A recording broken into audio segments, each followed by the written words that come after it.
The Toronto Maple Leafs have a massive opportunity in front of them. With Calgary struggling to start the year and reports coming out that they could be looking for a change, could GM Brad Treliving reach out to his old team to get a deal done? We'll break all this down for you coming up on this episode of Hat Trick HQ. But before we get into that, we just want to say that this video was sponsored by Rentals.ca. The NHL season is back, and we are coming into the year with new stars, new potential generational prospects, and a whole new excitement as fans of the NHL. If you feel like you want the same sort of excitement in your own life, it's time to move for you as well, and it's never been easier than with Rentals.ca. Rentals.ca is Canada's largest apartment hunting network. You can rent apartments, houses, condos, all across the country from coast to coast. The website's super clean and easy to use. You can pinpoint exactly where you want to live and your next location on the map.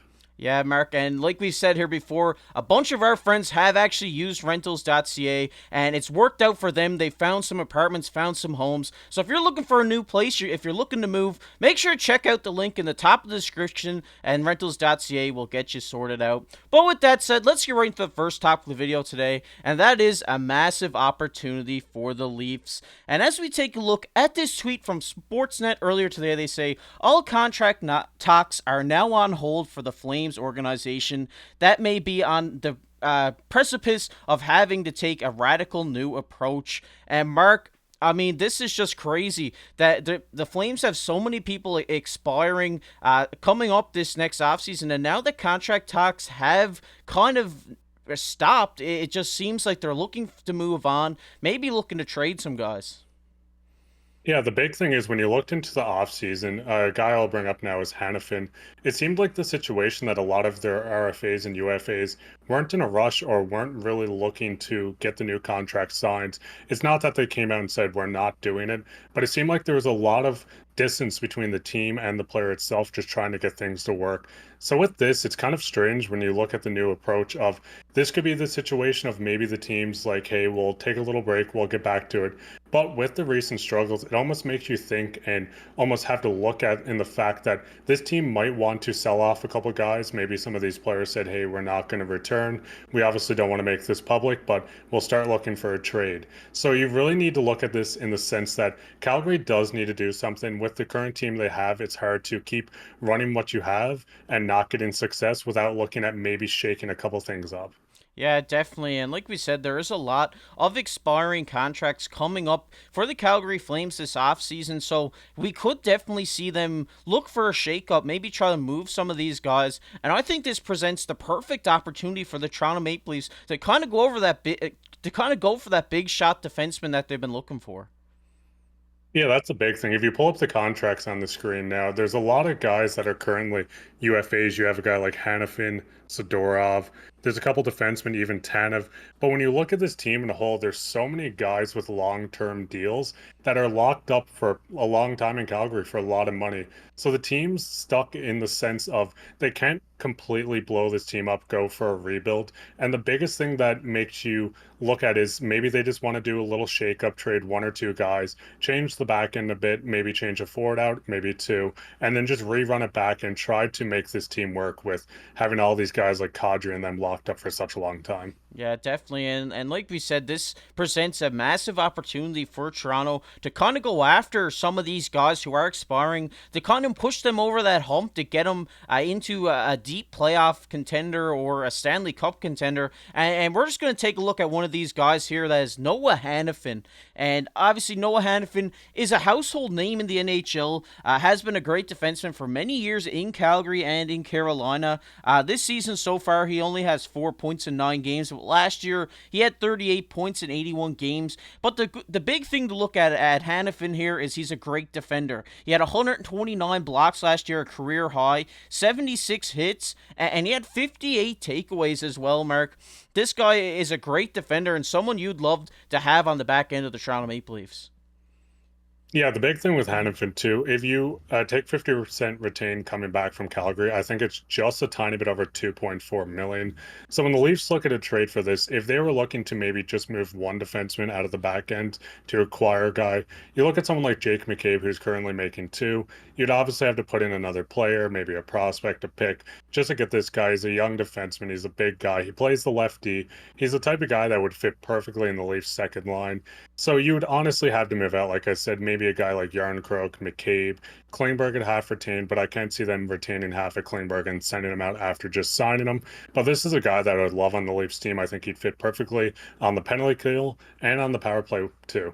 Yeah, that's what I was going to say. It's a guy that you could definitely mix into that penalty kill. Kind of boost that a bit. I think Toronto's penalty kill has been really good here to start the year. But if you add a guy like Noah Hanifin, a guy who's known for being a great defender or being a great penalty killer, I think it's only going to bolster that as well. And like you said, he is a left shot defense. Kind of a space right now that Toronto's kind of lacking in because of the injuries. So maybe if we might see this move to kind of fill that role. And this is a guy that can step in on that second pairing really easily and play with a guy like Liljegren for sure. Yeah, the big thing is a lot of people are going to say, move TJ Brody out for a guy like this. But when you look at the right side on the Leafs defense, you have a guy like Brody, Liljegren, and Klingberg. The rest of the guys that you would end up playing over here would be on their off side and off hand. So you wouldn't really want to move out our top right D right now for a guy like Hanifin.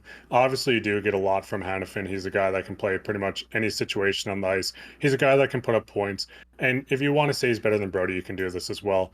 But when you look at Brody, it's so hard to trade this guy out, get another left-handed D, and maybe have to push McCabe to the right side. Yeah, definitely. And you're getting a great leader in Hanifin, too. He's been a part of the leadership group in Calgary. So I think I think Calgary is kind of looking for a shakeup, as we've seen in these reports. I mean, they've been trying to sign this guy back during the offseason, beginning of the season, but it just seems like they're not getting anywhere. So it's a guy who we could possibly see go up on Calgary's trade block. And I'm sure Treliving's going to reach out and try to get something done here. But we're going to get into our second guy we're going to talk about here, which is another Calgary Flame, and that is Nikita Zadorov.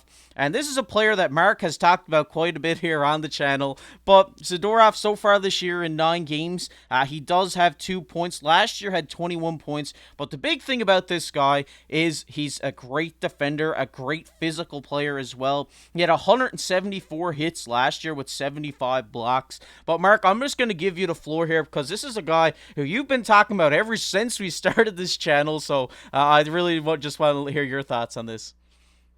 Yeah, when you look at Zadorov, half retained, this guy's at 1.8. So if you wanted to do a full switch on McCabe for Zadorov, this works perfectly. You'd kind of have to look at this, and maybe Calgary wouldn't think McCabe's enough, so you might have to throw in a pick. Like I said, Calgary's not a team that's going to be selling to be bad this year. They're a team that's going to be selling in the sense of we need to change something. Something's not working here. We need some kind of change on the back end. So you could look at a guy like Timothy Liljegren going back. Zadorov is a left-handed defenseman. He can play the right side, but he's not a full-time right D. He is a left-handed shot. So you could do something like Liljegren for him, but then you're getting to the situation of, once again, playing an offhand on the offside. Maybe Calgary's in the mindset of, hey, we don't really need to go out and get this big defenseman. We can move people in the lineup a tiny bit. Maybe they want it forward. This is where you could put in a guy like Kelly Yarncroke, call up a guy like Nick Robertson to keep him on the team to fill out that top six that Kelly's doing, and then throw picks, prospects, whatever it takes to acquire a guy like this. Then your left side could be of Morgan Riley, either Hanfin or Sidorov, and a guy like Jake McCabe on your bottom pairing. Yeah, and as we've seen here on the channel just a couple days ago about Zadorov, his morale is really low right now. He came out, he's very frustrated about how the team's playing, so I think this is a guy who could be higher up on the move list than Hanifin. So I think if we're talking about these guys, I think Zadorov is the one that will likely end up in Toronto if a trade does happen. And everybody knows here, if you've been watching this channel, how big I am on physical defenders, and this is what you get in Zadorov here. A great guy, just like Hanifin, who could slide in on that second pairing, play with Liljegren or any of these guys, Klingberg maybe, and just have a phenomenal season here in Toronto, bring his morale up, and just get that frustration just off his shoulders.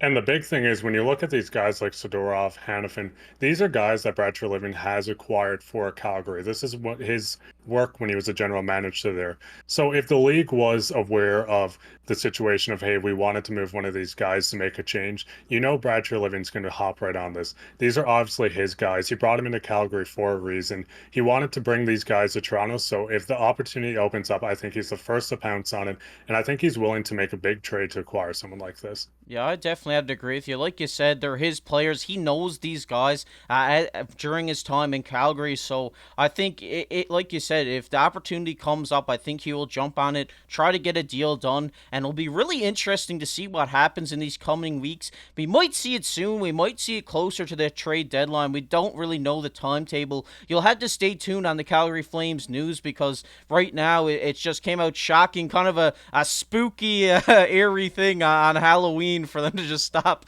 contract talks. But we'll have to see what happens. We really hope we get one of these guys in Toronto because this is going to bolster our decor even more. But we're going to get in everybody's favorite topic here, and that is comment of the day. And the comment of the day today goes to, of course, our boy Pat G Mafia. What's up, Pat? Thanks for commenting again. Thanks for your support.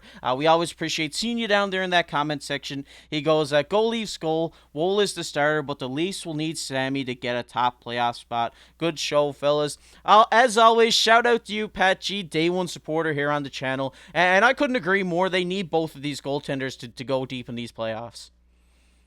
Yeah, that's the big thing. When you get to the end of it, if you get to the end of the regular season, you ride the hot hand. And like I've said before, if someone gets injured, you have three goalies in the system that can step up, can take the starting workload.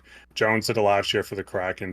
Samsonov did it last year for the Leafs. And Joseph Woll is currently doing it for the Leafs right now. So you have three guys. It's major that these guys get into games, keep the hot hand rolling, and just ride it out. Yeah, I definitely have to agree. But if you enjoyed this video, make sure to go down below, hit that like button, hit that subscribe button. We're trying to hit 2,000 subscribers. We just hit 1,600. So thank you guys for your support. We love seeing all your guys' comments, all you guys subscribing. It really means the world to us. And also, comment down below what your thoughts on this whole Noah Hanifin Zadorov possibly being traded to the Leafs. We'd like to hear from you guys. You might be might be featured on the next comment of the day. Sorry, but if you enjoyed the Leafs, make sure to check this video out right now that's popping up on your screen. And make sure to check out rentals.ca if you're looking for a new house or a new apartment. But with that said, happy Halloween. Keep your stick on the ice.